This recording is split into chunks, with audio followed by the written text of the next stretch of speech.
Hi, welcome to the course. I'm Dr. Kim McKegg, and I'm speaking to you from Massachusetts, a couple of hours away. Supposedly it's winter here, maybe where you are too.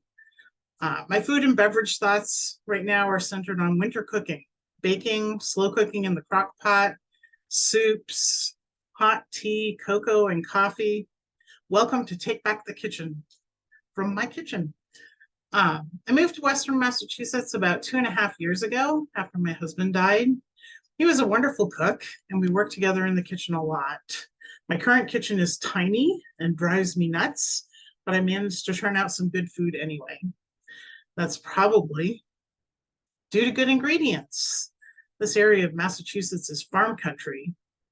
I now source most of my food from local farms, farm stands, co-ops, bakeries, family markets, local restaurants, and farmers markets. Today, for example, we stopped at two farms in Gill, Massachusetts, and a family-owned market in Sunderland, Massachusetts.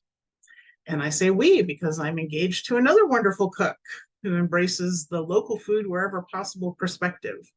So now our version of local extends from a farmer's market in Rutland, Vermont, to the farm stands in front of people's houses in Hadley, Mass. And did I mention that we have wonderful beekeepers around here? I'm so happy to have the chance to work with all of you to explore an area that has been my passion for many years, and especially since I joined Women's and Gender Studies. The title of the course is taken from an incredible essay by Peggy Rivas Sewell, which I have included for you in the introduction link. There, she situates this work in fourth wave feminism. To her essay, I would add that food is a wonderful topic because it has a strong social justice component, and it offers us an opportunity to look at the intersections of gender, social class, culture, religion, and economics. I have arranged the class in a series of modules, but I think you will see as you work through them that it's hard to separate them completely. There's definite overlap, and sometimes I assign material to one module knowing it would fit as well in another. So at times I will reference early material explicitly. Each module covers 2 weeks. For each one, there are a number of assigned readings, as well as some films and websites to explore.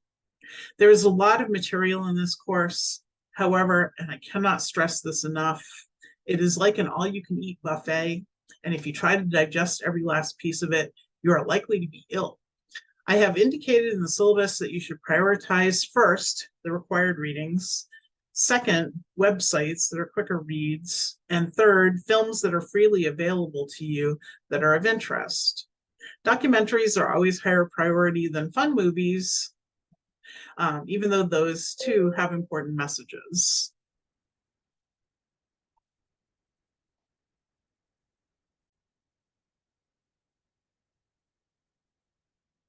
Depending on where you are, you may have trouble gaining access to some of the resources.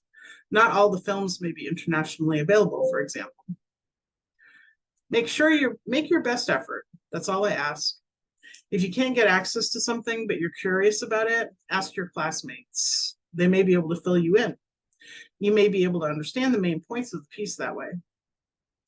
In addition to taking in a great deal of information, each module has an assignment that lets you apply the information to your own life or background or community in some way.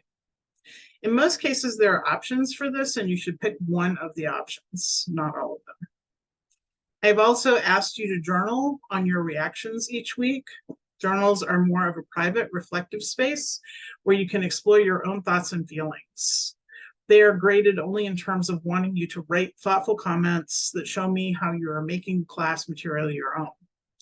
The journals give me a chance to learn more about you as an individual and how you're relating to the class.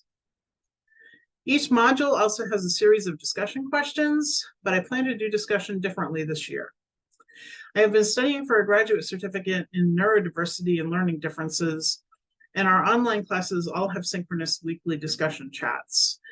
So we'll use that time to address the discussion questions. I know that some people are shy about joining discussion, but it's an important skill and an important way that we make sense of things. Usually the written discussions are very lively, so I suspect we will not run out of things to say in a verbal discussion in an hour's online time.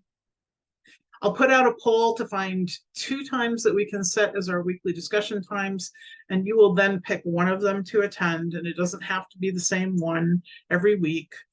I will record at least one session and post it. And if you miss that week's discussion, you will watch the recording and make your own thoughtful response to the discussion and the discussion questions in the discussion folder. In order to have meaningful conversations with each other, we all need to do the readings. I need to refresh my memory on them too, and access the other materials to the extent possible. In an online course, if you don't do the reading, it's obvious pretty quickly. Your discussion will be much stronger if you make specific references to the materials.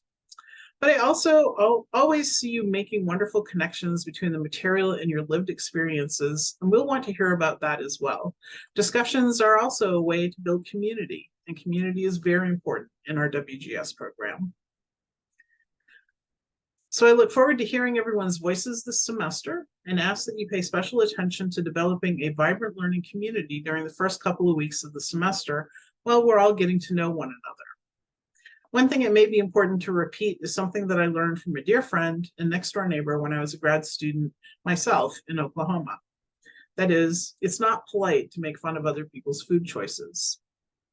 As we will see, there are many factors that influence our food choices, and this is a topic where judgment tends to run rampant of ourselves as well as others. So please make an agreement right now. No matter how much you disagree with someone else's food choices, it is not for you to judge. It is for all of us to understand the complexity behind every single thing that goes into our mouth and to figure out if our choices are the ones we truly want to make, and what the implications of those choices are for ourselves, those we love, our communities, and the planet. And finally, I am a bit of a technology geek, and I don't let distance get in the way of interaction.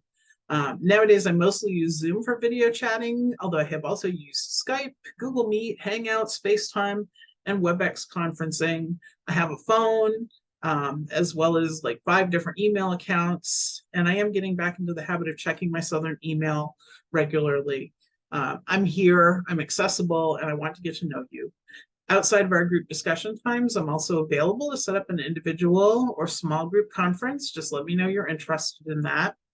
And you don't have to wait for the weekly chat if you have a question or concern. Make sure you contact me, generally via email, but if you're having an email problem or an internet access issue and you can't do that, then you can reach me by phone at 207-735-8006. And I do text there, so send me a text and let me know who you are, and that you're in the class, and then I'll know and I will be able to get back to you. I do have a full-time job during the day. So if you try to call me, I may not be able to answer you, but if you send me a text and then want to call, we can certainly arrange for a phone call as well. So welcome, have fun exploring the course. There's a lot, don't let it freak you out. Everybody survives this, okay? So I will see you online soon. Bye-bye.